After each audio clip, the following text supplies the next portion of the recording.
Hola, ¿qué tal? Estamos en un nuevo vídeo y en este caso me gustaría comentarte los resultados presentados por la compañía de Domino's Pizza. Domino's Pizza, como sabes, es una empresa que ya he traído al canal y que por supuesto esta empresa que está dentro del sector de consumo estable es una empresa interesante para invertir a largo plazo si lo que se quiere es una cartera con menos volatilidad. En este ejemplo, o digamos que tras la presentación de resultados, como puedes ver, la compañía acaba de presentar los resultados y ves que más o menos en pre-market, antes de que abran o que sea la apertura del mismo día de la presentación de resultados, que lo estoy grabando justo tras esa presentación de resultados, puede ver que la compañía ha subido un poco hasta los 415, aunque realmente el último precio registrado es 413. Y lo interesante es que, por ejemplo, si vamos a comparar estos resultados de forma resumida con lo que esperaba o las expectativas del mercado, podemos ver, por ejemplo, en webs como Investing,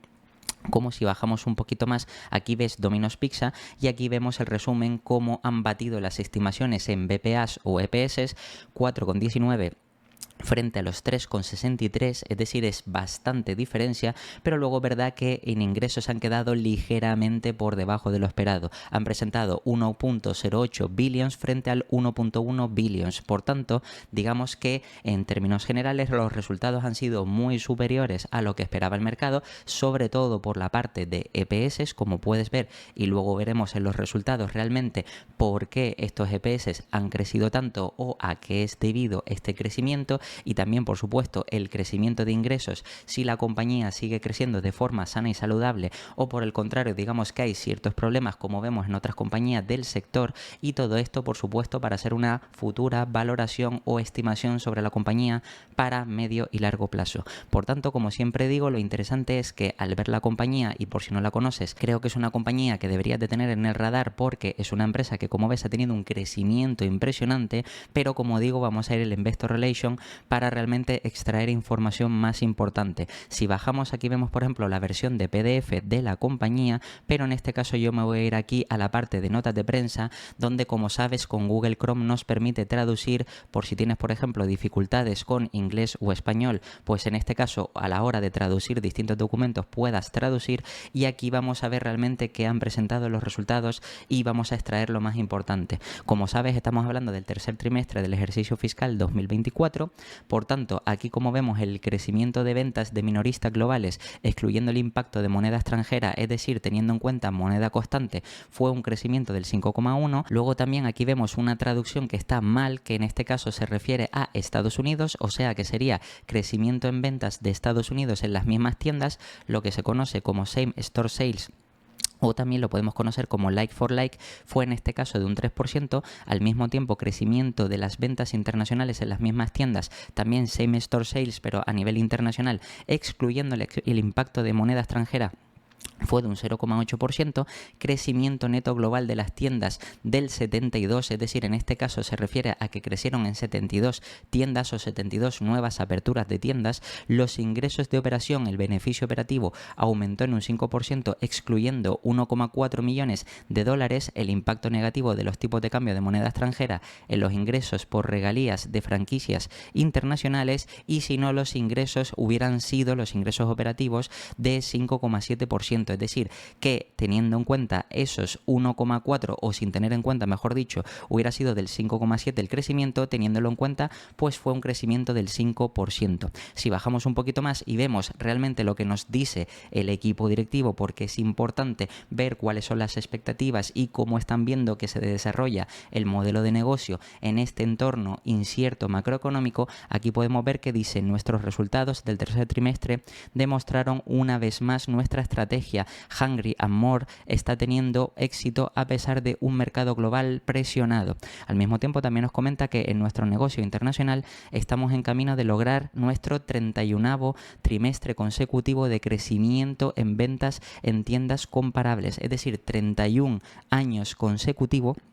creciendo las ventas de las tiendas comparables, es decir, sin tener en cuenta nuevas aperturas, lo que demuestra nuestro historial de éxito sostenido a largo plazo. Y además en Estados Unidos logramos nuestro cuarto trimestre consecutivo de crecimiento rentable en el número de pedidos, lo que pone de relieve que nuestra estrategia está generando resultados positivos. El pilar de Hungry for More de Renowned Net Value será el foco principal de nuestro negocio en el corto plazo, ya que buscamos seguir creando creando nuestro propio viento de cola en todo el mundo. Renowned Net Value es una ventaja competitiva para Domino's y una en la que somos líderes de la industria. Con la lista de iniciativas que tenemos en marcha, confío que seguiremos ganando y aumentando nuestra participación en el mercado en todo el mundo durante los próximos años. Y esto es interesante porque, como ves, ellos aplicando estas estrategias están haciendo que la compañía siga teniendo crecimientos, a pesar de que hemos visto que otras compañías similares del mismo sector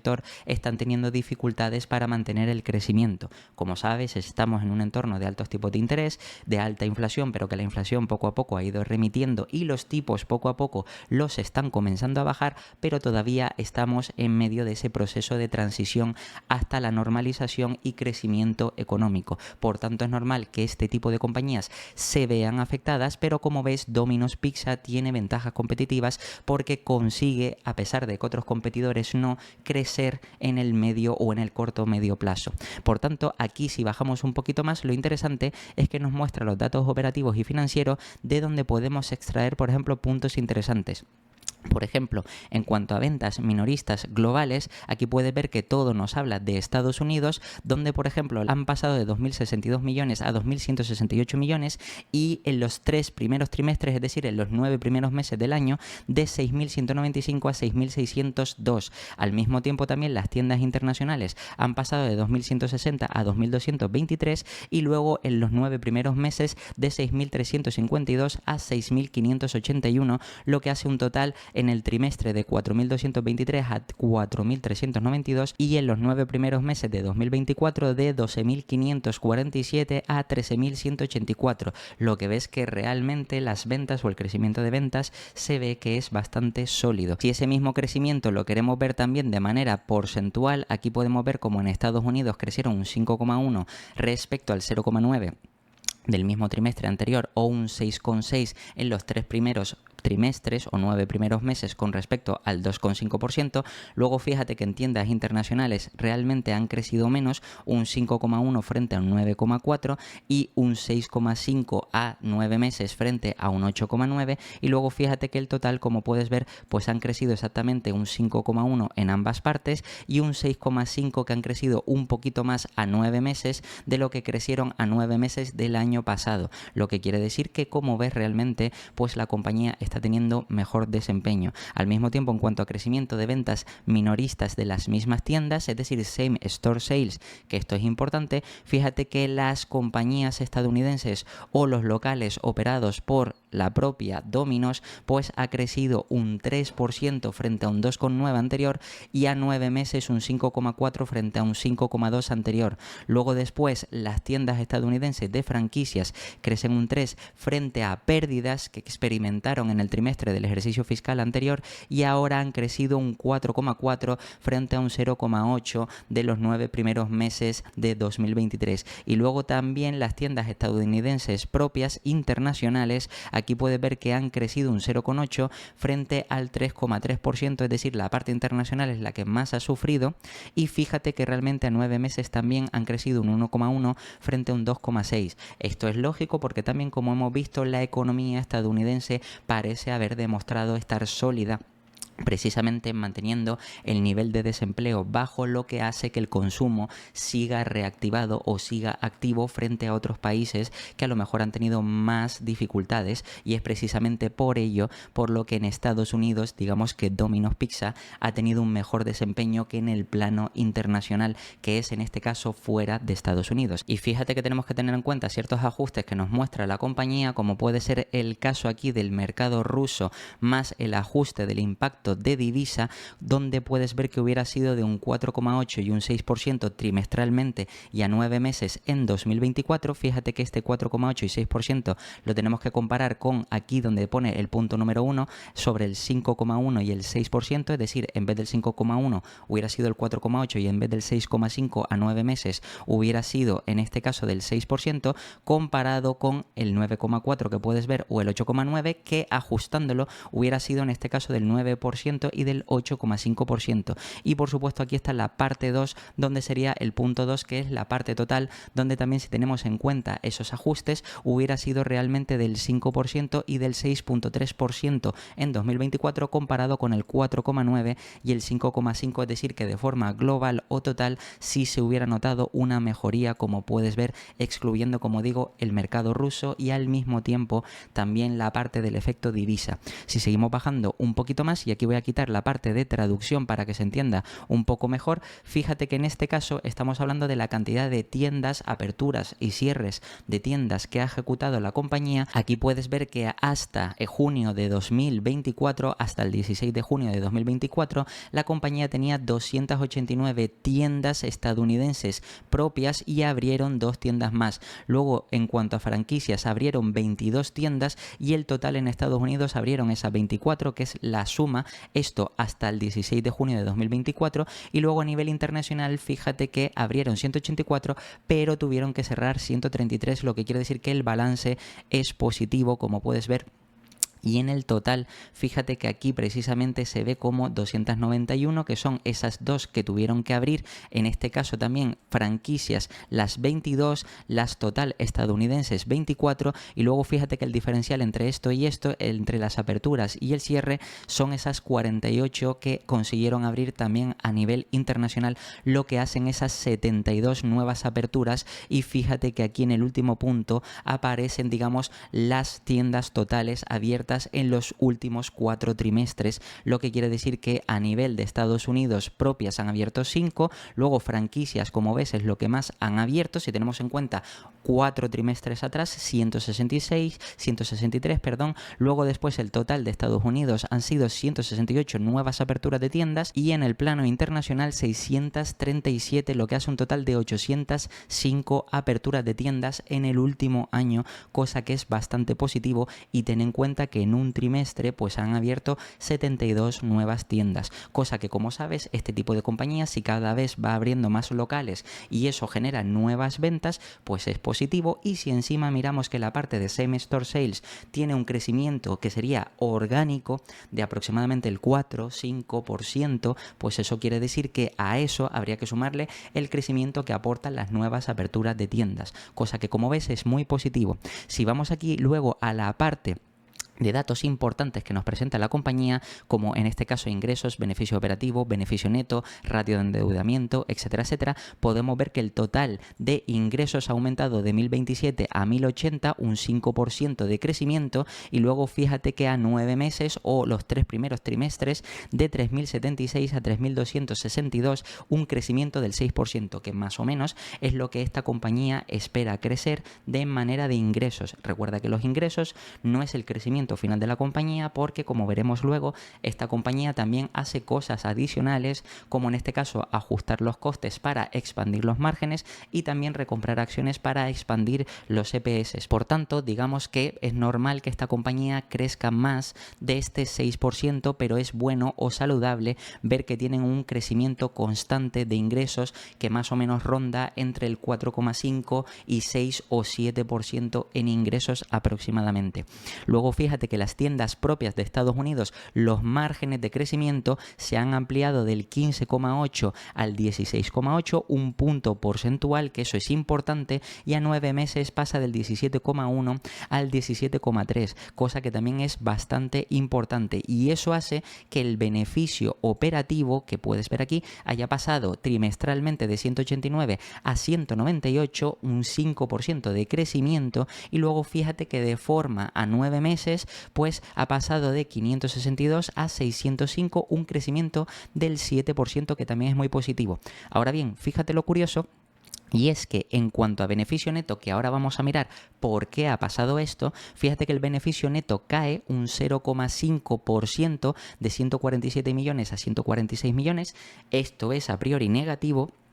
pero como sabes, la compañía, y como te enseñé antes, presentó un crecimiento de EPS mejor de lo que estimaba el mercado, y ahora veremos precisamente por qué es todo esto. Pero en cuanto a beneficio neto, vemos que ha caído un 0,5% comparado con el mismo trimestre de 2023 y luego fíjate que a 9 meses llevan ya acumulado un crecimiento del 14,6%, pasando de 361 a 414 millones de beneficio neto y con unos EPS diluidos que han crecido un 0,2 trimestral en este tercer trimestre de 4,18 a 4,19 a pesar de haber decrecido en cuanto a beneficio neto. Y luego fíjate que llevan un crecimiento de EPS acumulado de los 9 primeros meses del 15,8%, pasando de 10,19 a 11,8, cosa que como sabes al final el precio de cotización de la compañía va a seguir más los EPS de la compañía y no tanto el beneficio neto o tampoco los ingresos, por lo que quiere decir que si la compañía está creciendo a doble dígito los EPS, es muy probable que veamos que esta compañía, tal y como te he explicado en vídeos anteriores, continúe creciendo a tasas de doble dígito. Por tanto, ese 15% es importante. Y luego fíjate que además, por si esto no fuera poco, el ratio de endeudamiento ha bajado de 5,5 a 4,9, es decir, ha bajado en 0,6 veces y como sabes, este tipo de compañía pues sí necesita endeudarse precisamente por el modelo de negocio que tiene de nuevas aperturas de tiendas. Por supuesto, esas aperturas luego se hacen responsable los franquiciados y tienen que hacerse cargo de ciertos costes, pero también digamos que la parte de endeudamiento para esta empresa y para este sector en concreto es más normal por eso y otro tipo de cosas, y es interesante ver cómo el ratio de endeudamiento se reduce, porque eso quiere decir que la empresa tiene un balance más saneado. Y luego en cuanto al cash flow operativo, es decir, el cash flow disponible para hacer distintas operativas, fíjate que ha crecido prácticamente un 6%, pasando de los 422 millones a 446 millones, con también un capital expenditure, es decir, un CAPEX, una inversión de la empresa, que esto sí ha aumentado bastante, un 19,5%, pasando de los 59 a los 70,8 millones, lo que al final ocasiona que por supuesto el free cash flow haya crecido en menor medida un 3,6%, pero a pesar de eso pues ha crecido un 3,6%, pasando de los 362 a los 376 millones. Obviamente si la compañía incrementa mucho más el CAPEX, eso hace que el free cash flow final pues se vea reducido, pero aún así, como ves, el free cash flow sigue creciendo, cosa que es positivo, y además, como sabes, esta compañía aporta valor directamente a los accionistas. Bien, aquí luego un poquito más abajo ves la explicación de cada apartado, es decir, del apartado de los ingresos, del apartado de las tiendas propias de Estados Unidos, también de la cadena de suministros, al mismo tiempo del beneficio operativo, pero yo me voy a detener en la parte que considero más importante. El resto, por supuesto, como siempre te digo, te invito a que te lo leas para que sigas aprendiendo más sobre el negocio, pero fíjate que si bajamos aquí me interesa saber realmente por qué el beneficio neto no ha crecido como el resto, es decir, como los ingresos o como el beneficio operativo. Y aquí podemos ver que los ingresos netos, beneficio neto, disminuyeron un 0,8 millones o 0,5% en el tercer trimestre de 2024 en comparación con el tercer trimestre de 2023 debido a una mayor provisión, y esto es importante porque una provisión no quiere decir que sea una salida de caja, sino apartar un capital por un pago posterior para impuestos a las ganancias, es decir, que han tenido que apartar un capital para luego pagar impuestos, y precisamente eso es lo que hace que no se puedan contabilizar ese capital. La provisión para impuestos a las ganancias de la compañía aumentó en 9,8 millones de dólares, es decir, tienen que pagar 9,8 millones de dólares más que si no tuvieran que pagarlos, se los podrían atribuir en el beneficio neto, pero por supuesto, como los han apartado para hacer ese pago de impuestos, pues precisamente digamos que esta parte no se la contabilizan.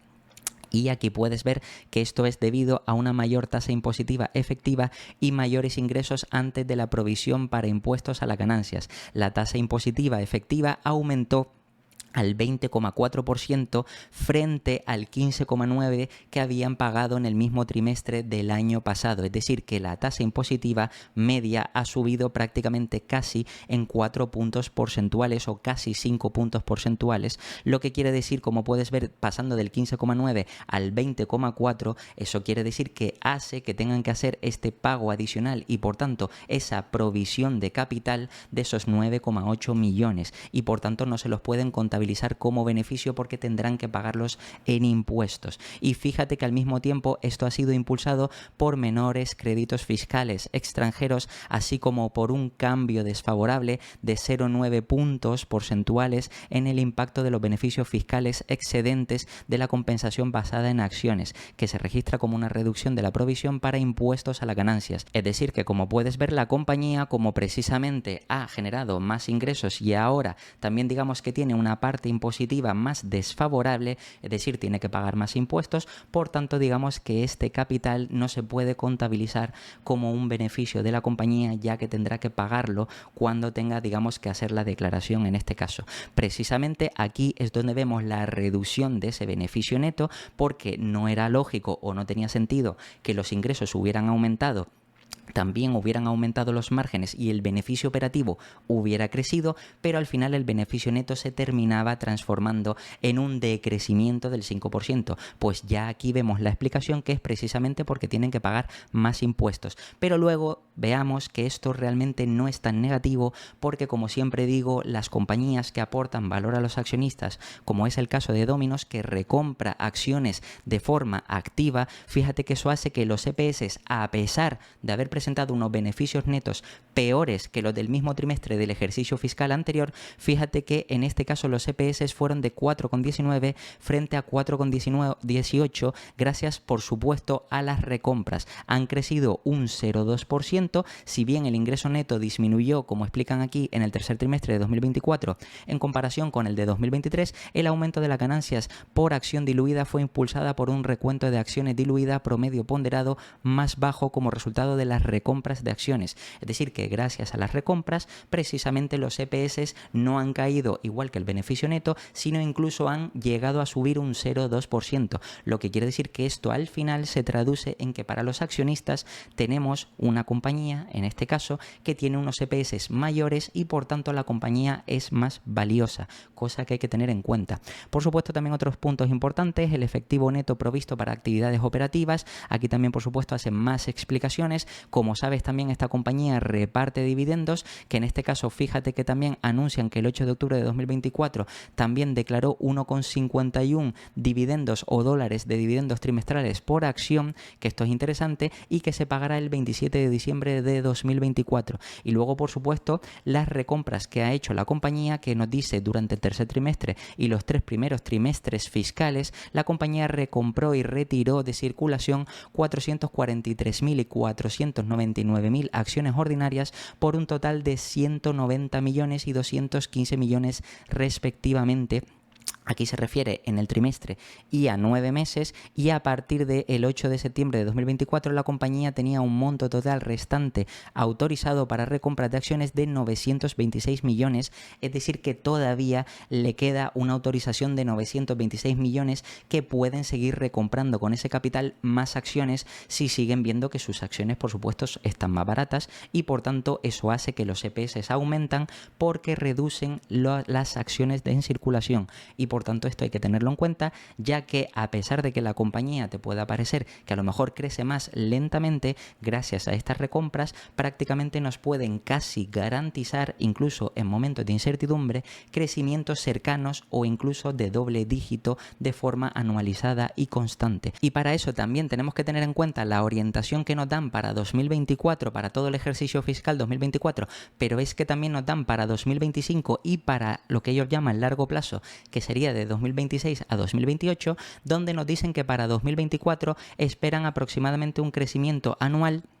de las ventas minoristas mundiales del 6% y aproximadamente un 8% de crecimiento anual de los ingresos por operaciones, es decir, del beneficio operativo que crezca un 8%. Si el beneficio operativo crece más de lo que crecen los ingresos, como sabes, eso significa que van a optimizar, o ya te están diciendo entre líneas que van a optimizar los márgenes para que se expandan, seguramente por la parte de costes, y esto quiere decir que el beneficio operativo, si crece más de lo que crecen los ingresos, eso significa que el beneficio neto final puede terminar siendo, por supuesto, más alto de lo que serán los ingresos. Y también, por supuesto, el crecimiento neto global de las tiendas espera que para 2024 se sitúe entre 800 y 850 tiendas o aperturas aperturas, es decir, el crecimiento de las nuevas tiendas que abran aproximadamente entre 800 y 850, cosa que es muy positivo. La orientación para 2025, fíjate que nos dicen que más o menos esperan unas expectativas similares a 2024, es decir, un crecimiento en ingresos del 6 y del beneficio operativo del 8, y luego fíjate que para 2026-2028 la compañía espera que el crecimiento anual de las ventas minoristas sea aproximadamente del más 7%, más o menos, seguramente más del 7%,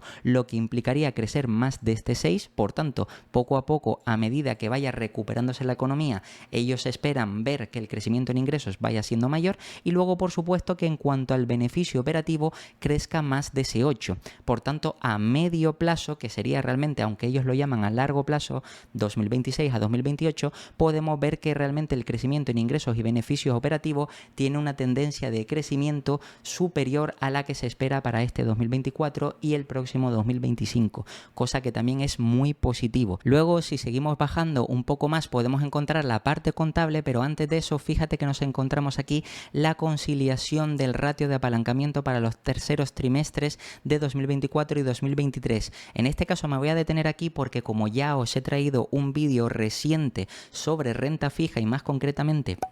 sobre la inversión en bonos, creo que ya con el conocimiento que te he aportado en ese vídeo puedes llegar a entender esto precisamente, cómo funciona, y también entender el riesgo real que tiene esta compañía, y no simplemente decir que esta compañía tiene mucho riesgo porque tiene mucha deuda. Recuerda que vimos anteriormente 4,8 veces, han reducido de 5 y pico a 4,8 veces el ratio de endeudamiento, pero aquí es interesante ver cómo se endeuda la compañía y también los plazos de vencimiento que tiene esa deuda. Por ejemplo, aquí podemos ver cómo tienen bonos emitidos a 10 años a 7,5, a 9,25, a 10 años a 7,5, etcétera, y te dicen el año de emisión. Por tanto, si sabemos el año de emisión, sabemos el año de vencimiento. En este caso, estamos hablando de que los bonos a 10 años, si se emitieron en 2015, quiere decir que van a vencer en 2025, es decir, el próximo ejercicio fiscal. Por tanto, la compañía tiene una responsabilidad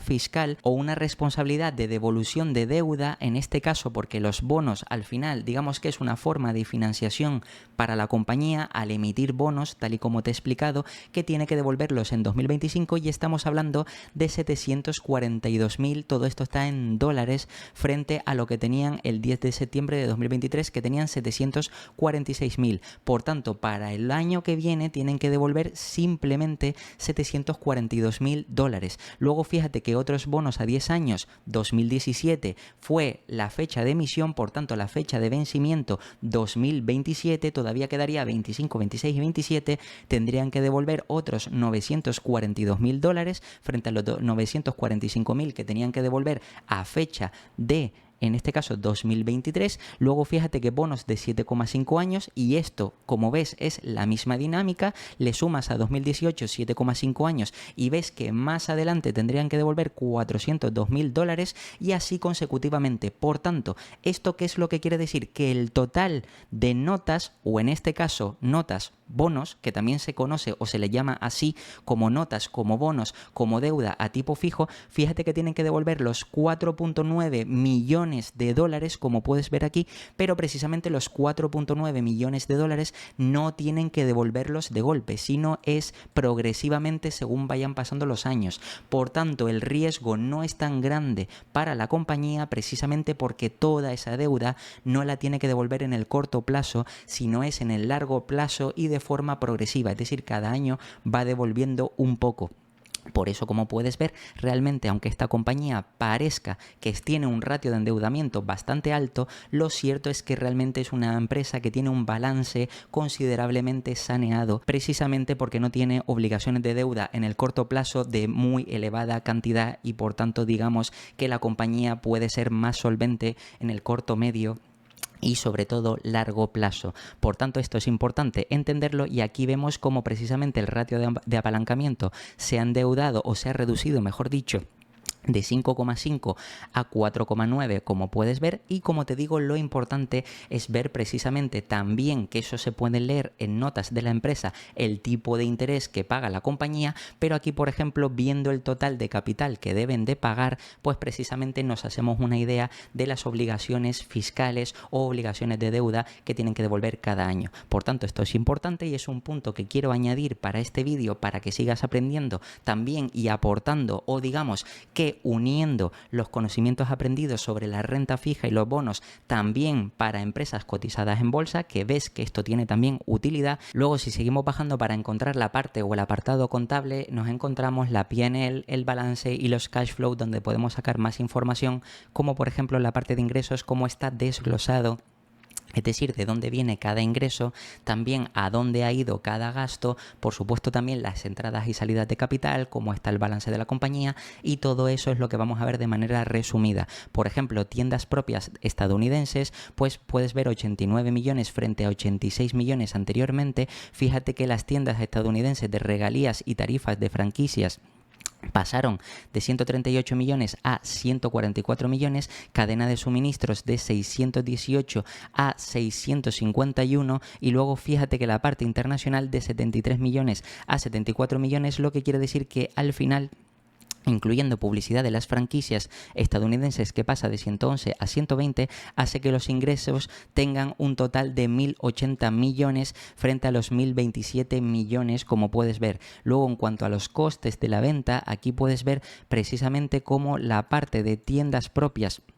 supone un coste de 74 millones frente a los 72,6 anteriores, cadena de suministros 582 frente a 556 millones, costes totales de las ventas 656 frente a 629, que aquí supone el porcentaje sobre los ingresos, que es el 60% aproximadamente, frente al 61% que suponía antes. Luego el margen bruto 423 millones frente a los 398, y fíjate que gastos generales administrativos 103 millones frente a los 97, que también esto supone un 9,6% que ha aumentado un poquito más. Y luego en Estados Unidos la parte de publicidad de franquicias 120 millones frente a 111 millones, lo que quiere decir que al final llega a un beneficio operativo de 198 millones frente a los 189, lo que supone más o menos el mismo porcentaje sobre los ingresos. Luego fíjate que han tenido otros ingresos menores, un 2,4 más 26 millones, unos gastos por intereses de 40 millones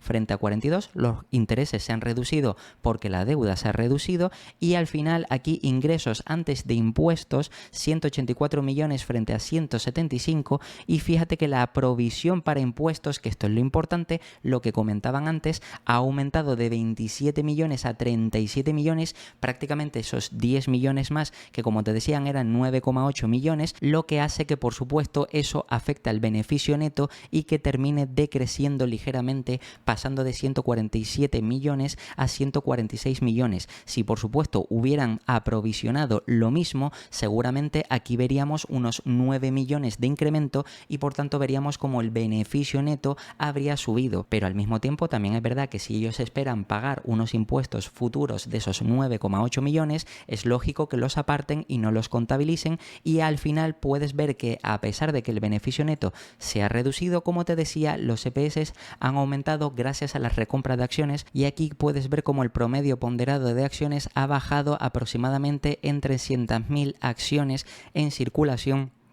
pasando de los 35,3 a 35 millones de acciones, cosa que, como sabes, esto hace que incrementen los EPS. Por supuesto, si seguimos bajando, aquí la compañía también nos muestra qué es lo que ha pasado en la P&L a 9 meses o los 3 primeros trimestres, como por ejemplo en las compañías propias o tiendas propias estadounidenses han pasado de 258 millones a 274, luego las franquicias y regalías de Estados Unidos de 410 millones a 442, cadena de suministros de 1.858 a 1969, fíjate que regalías y tarifas de franquicias internacionales de 213 millones a 220, y publicidad de franquicias de 335 a 356, lo que hace unos ingresos totales que pasen de 3.076 millones a 3.262 millones. Y luego, en cuanto a costes de ventas, fíjate que las tiendas propias suponen en los 9 primeros meses de 214 millones millones a 226 millones, cadena de suministros que pasa de 1.673 a 1.753, lo que hace que el coste de ventas totales, como puedes ver, pase de 1.888 a 1.979, que supone un 60,7% de los ingresos, con un margen bruto del 39,3%, 1.282 millones, gastos generales y administrativos 320 millones con respecto a los 290 millones, y fíjate que también publicidad de franquicias en Estados Unidos 356 millones frente a 335, pérdidas por refranquicias 158 mil dólares frente a 149 mil dólares, y luego fíjate que en cuanto a beneficio operativo 605 millones frente a 562 millones, lo que supone ahora el 18,6%. Además, si seguimos bajando un poco más, vemos gastos por intereses, ingresos antes de impuestos, pero al final llegamos al beneficio neto, donde a 9 meses la compañía ha generado 414 millones frente a 361, lo que quiere decir que realmente a 9 meses la compañía lleva de momento un crecimiento en beneficio neto del 12% y con unos EPS o beneficio por acción que ha pasado de 10,19 a 11,80, con unas acciones en circulación que se han reducido de los 35.500 a los 35.145, lo que quiere decir que al final, como ves, precisamente la compañía parece que está haciendo un buen desempeño y ha tenido un fuerte crecimiento de doble dígito, sobre todo en la parte de EPS a 9 meses, y probablemente, seguramente en el cómputo anual veamos cómo esta compañía puede llegar a crecer o tener ese crecimiento de doble dígito en EPS gracias a las recompras que han hecho más las que le quedan por hacer. Si bajamos a la parte de balance, aquí podemos ver activos corrientes, efectivo y equivalente, cómo aumenta el efectivo de 114 millones a 189, luego efectivo y equivalente pero restringido 185 millones frente a los 200, cuentas por cobrar que se reducen de 282 a 278 millones y con unos inventarios que también se reducen de 82 millones a 69 millones. Luego, si bajamos a la parte de pasivos, podemos ver una parte o una porción de la deuda a largo plazo que pagarán a corto plazo, en este caso 4,9 millones frente a los 56 del año pasado. Al mismo tiempo, fíjate que cuentas por pagar se reduce de 106 millones a 97 millones, pasivos por arrendamiento, alquileres de 39 millones a 40 millones y al mismo tiempo por publicidad de 104 a 109 millones. Y si vamos a la parte a largo plazo, fíjate que la deuda, digamos que es la total, pues pasa de 4.9 billions a 4.9, pero aumenta un poco. Pero aquí es donde te expliqué precisamente antes que toda esta deuda a largo plazo es interesante ver o conocer cuáles son los plazos de vencimiento, para que sepamos que realmente, digamos, que no tienen que pagarla toda de golpe, ni dentro de 2 años, ni dentro de 3 años, sino va a ser progresivo, porque está, o gran parte de esta deuda es por emisión de bonos que tendrán cada vez vencimientos de mayor duración. Por tanto, esto es importante entenderlo, ya que esto hace que la compañía, a pesar de tener mucha deuda, aparentemente, pues realmente pueda llegar a ser más solvente y por tanto no tenga tanto riesgo. Y con esta compañía podemos ver al final cómo nos presenta un patrimonio neto negativo, en este caso de 3.9 billions frente a los 4 billions o 4.000 millones, precisamente por las características de esta compañía que ya he explicado en el canal en vídeos anteriores, tanto de la compañía como también explicando por qué hay ciertas compañías que tienen patrimonio neto negativo y también cómo analizarlas, entre otras cosas. Así que digamos que esto no es lo importante para esta empresa. Sí es importante ver, por supuesto, cómo evoluciona su deuda y también cómo evoluciona el crecimiento orgánico de la empresa y otra serie de cosas, pero si bajamos a la parte de flujos de caja para ver realmente las salidas y entradas de capital real, vemos que la compañía parte del beneficio neto, que es creciente, en este caso a 9 meses o los 3 primeros trimestres. Fíjate que reconstruye las entradas y salidas de capital real y al final llegaríamos a un cash flow de 446 millones frente a 422 millones. Al final, fíjate que en cuanto a gasto de capital, CAPEX, ha aumentado bastante, como vimos. Precisamente eso hace que el free cash flow final se termine reduciendo, pero al final, como vistes, también eso no ha impedido que siga creciendo o aumentando ese free cash flow, y las inversiones son buenas, porque si esta empresa reinvierte para seguir haciendo nuevas aperturas o también para seguir mejorando los locales, pues por supuesto esto hace que la compañía pueda seguir generando mayores beneficios futuros. Si seguimos bajando un poco más, podemos ver puntos importantes como remarcar reembolso de deuda a largo plazo y obligaciones de arrendamiento financiero,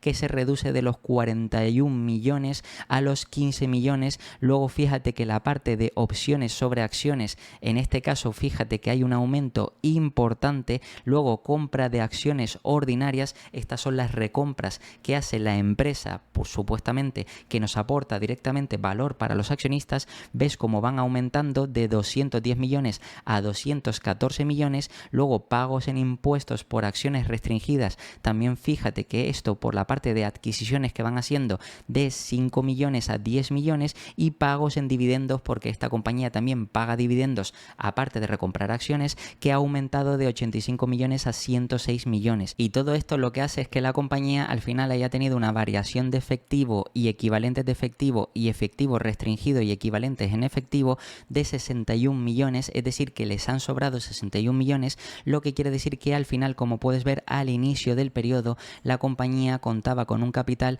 y al final del periodo, pues al final aumenta ese capital precisamente porque después de todo el dinero que han destinado a recompras, a pago de dividendos, también al CAPEX, etcétera, etcétera, pues todo eso ha hecho que al final incluso les ha sobrado capital, y eso hace pues que la compañía tenga un efectivo mayor, y por tanto esto, como sabes, es positivo. Por tanto, una vez hemos visto los resultados presentados por la compañía de Domino's Pizza, que ya ves que a pesar de estar en un entorno incierto macroeconómico, lo cierto es que esta compañía lo está haciendo bien, y gracias a sus nuevos planes parece que la estrategia les está ayudando a recuperar los márgenes, a optimizar los costes y seguir la senda de crecimiento para seguir poco a poco aumentando los ingresos a medida que van abriendo nuevas tiendas. Todo esto, como sabes, es positivo para el crecimiento sostenible de la empresa a medio y largo plazo, y todo esto, una vez lo tenemos en cuenta, vamos a ir a la parte de valoración, donde aquí viene lo interesante. Esta compañía, como sabes, precisamente es una compañía que se puede incluso considerar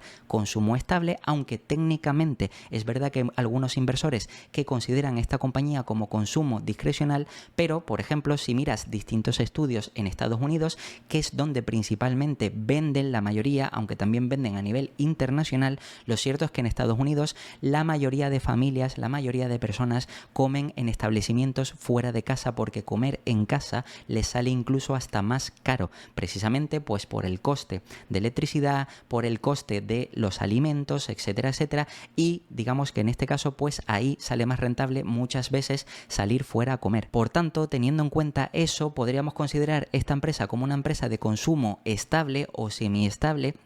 y vemos que comparándola con otros competidores, digamos que es una empresa bastante resiliente. Fíjate que la compañía en lo que va de año ha tenido un buen desempeño, un 18% de crecimiento, aunque es verdad que desde los máximos esta compañía llegó a cotizar en 500 y pico, 533, y ahora mismo se sitúa, fíjate que justo acaba de abrir el mercado, aproximadamente vemos que ha habido una caída del 1,53%, precisamente porque, como te he explicado, la compañía no ha batido estimaciones de analistas por la parte de ingresos. Sobre todo, como sabes, el mercado es muy sensible, y aunque es verdad que en cuanto a EPS ha batido por mucho, 4,19 frente a 3,63, lo cierto es que en ingresos no ha batido, y aquí estamos viendo en tiempo real como justo en la apertura de mercado la compañía ha pasado de 420 a 405 que está cotizando en este momento. Por tanto, como puedes ver, fíjate que el mercado muchas veces se pasa de frenada porque los EPS han crecido más de lo que realmente ha crecido el beneficio neto, y a pesar de que el beneficio neto haya decrecido de forma justificada por ese pago de impuestos y los ingresos se hayan reducido, o mejor dicho, no es que se hayan reducido, sino han crecido menos de lo que esperaba el mercado, porque precisamente el mercado esperaba, como te decía, un poquito más, en vez de 1,08 pues 1,1 billions, pues esto justifica o le da justificación al mercado para tumbar la compañía, como puedes ver ahora mismo un 3%, que esto lo estoy grabando según acaba de abrir el mercado. Por tanto, esto quiere decir que ahora mismo estos múltiplos que ya son baratos o más o menos, más que baratos, razonables para este tipo de negocio, fíjate que 24 veces por debajo de las 25, cuando esta compañía normalmente ha estado rondando las 30 veces, como veremos ahora, fíjate que 24,6 o 23 veces free cash flow, pero si encima la compañía está cayendo ahora mismo a 400, eso quiere decir que el múltiplo va a estar todavía por debajo de lo que están presentando. Fíjate que si vamos a la parte de valoración, y esto es interesante tenerlo en cuenta, por PER, fíjate que la media del último año 27 veces, luego los últimos 3 años 27 también, 5 años 29 y 10 años fíjate que 29. Realmente aquí, incluso teniendo en cuenta la parte distorsionada de pandemia, fíjate que igualmente con este tipo de compañía, porque el mercado la considera como consumo estable, normalmente de media ha estado rondando esas 30 veces, 27, 28, 29, 30. Sin embargo, acabamos de ver cómo la compañía antes de estos resultados, antes de esta caída, ya aparece con los datos de ayer 24 veces 23 y con la caída de ahora, esto significa que seguramente la compañía está todavía cotizando por debajo de esto, seguramente 23, 22 veces. Por tanto, realmente el múltiplo actual de la compañía Domino's Pizza al que nos las está ofreciendo el mercado, como puedes ver ahora mismo, está atractiva, simplemente haciendo o echando este vistazo, pero vamos a llegar un poquito más allá. Si ahora mismo está cotizando sobre los $400, a nosotros no solo nos debería de interesar lo que, digamos, debería de valer la compañía a corto plazo, es decir, en este año, sino sobre todo para los próximos años. Y por eso, como siempre, vamos a ir aquí a la parte de estimaciones para ver realmente qué crecimiento estiman los analistas que puede tener esta compañía. Como ya te he explicado en el canal, fíjate que para esta compañía se espera que para este año crezca un 7%, como puedes ver, y luego fíjate que un 6,6, 6,9, 6,2, 6,5. ¿Por qué te estoy enseñando esto? Precisamente porque es importante no solo verificar lo que nos dicen los analistas, sino también, digamos que en este caso también verificar lo que nos dice el equipo directivo. Recuerda que si yo subo un poquito más para allá, aquí arriba justo orientación 2024, 2025 y 2026, 2028. Fíjate que el propio equipo directivo dice que esperan crecimiento del 6 en ventas, pero en 2024 y 2025. Pero es que luego en 2026 al 28 que sean superiores al 7 y que el beneficio operativo sea superior al 8. Si vamos aquí, fíjate que sí, 2025 y 2026 en torno al 6, aproximadamente 6,6, 6,9, pero luego fíjate que 2027 y 2028 los analistas reducen ese crecimiento, es decir, no quieren contabilizar un crecimiento superior al 7 que nos dice el equipo directivo, porque quieren ser más conservadores, al igual que en cuanto a beneficio operativo, que fíjate que nos estaban diciendo que el crecimiento esperado iba a ser de aproximadamente el 7 o el 8 y luego superior al 8, y aquí podemos ver cómo para 2024 cercano al 8, luego un 8, luego fíjate que baja por debajo de ese 8 y luego en lugar de estar por encima, pues 7,9 y 5,8, para no alejarse demasiado. Por tanto, estos resultados ya estamos viendo que de forma rápida y visual, digamos que los resultados que nos van a mostrar aquí son conservadores, porque fíjate, tal y como te he enseñado, que el beneficio operativo y los ingresos están creciendo menos de lo que se espera, y al mismo tiempo esto repercute en que los EPS también crezcan menos de lo que estamos viendo. Los EPS, por ejemplo, es lógico pensar que puedan crecer a tasas de doble dígito, no solo por las recompras de acciones, sino también por las optimizaciones de márgenes de la compañía y ese crecimiento progresivo en ingresos y beneficio operativo. Pero fíjate que aquí las estimaciones de los analistas es que para 2024 crezcan un 10, pero luego fíjate. Y además hemos visto que en 2024 ya a 9 meses están creciendo más de ese 10, por tanto los resultados van a ser mejores de lo esperado en cuanto a EPS, y fíjate que también para los siguientes años incluso se espera crecimientos inferiores a doble dígito, del 9, del 10,8, luego del 8,9 y del 9,4. Claramente, como estamos viendo, digamos que esta proyección es conservadora. Si tenemos en cuenta esta proyección y fíjate que le aplicamos un múltiplo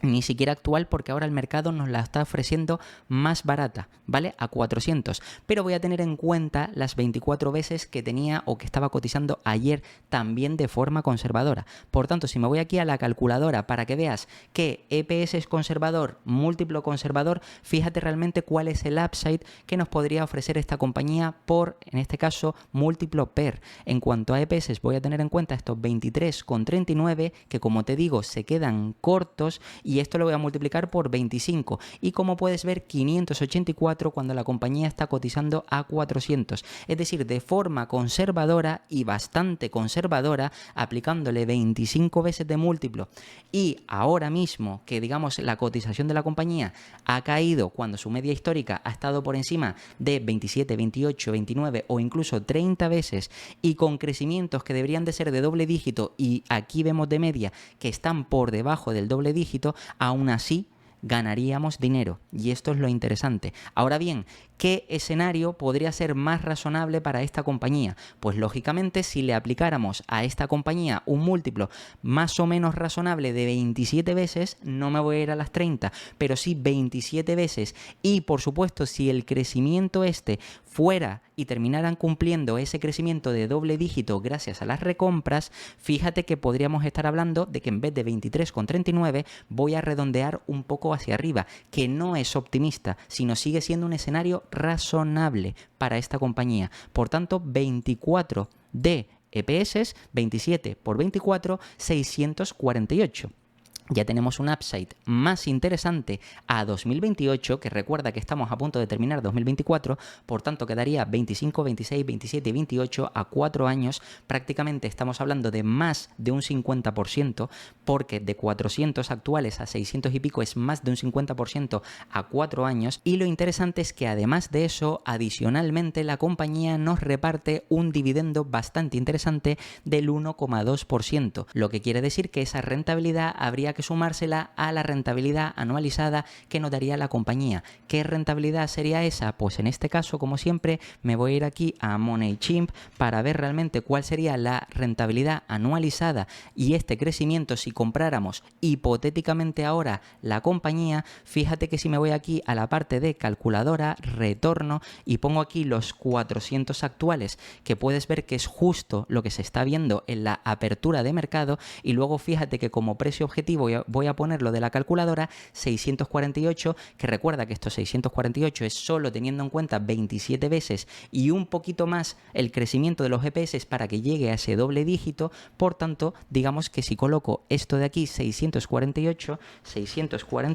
a 4 años, fíjate que estaríamos hablando de una rentabilidad del 12,8%. 12,8% más un 1,3% de dividendos hace prácticamente un 14% anualizado. Si quieres quitarle impuestos a los dividendos, en vez de un 1,3, pon aproximadamente que sea un 1% adicional, vale, un 13,8% de rentabilidad a 4 años, cosa que está bastante interesante porque, como sabes, realmente la media del SP500 y de otros productos financieros suele ser a largo plazo aproximadamente de un 7% después de inflación, y este 12-13% después de inflación se puede convertir en un crecimiento de doble dígito, aproximadamente del 10%, que no está nada mal para una compañía resiliente, como puedes ver, que en un entorno incierto macroeconómico es capaz de mantener ese crecimiento, y probablemente a medida que mejore la economía y el consumo, esta compañía aumente poco a poco su beneficio,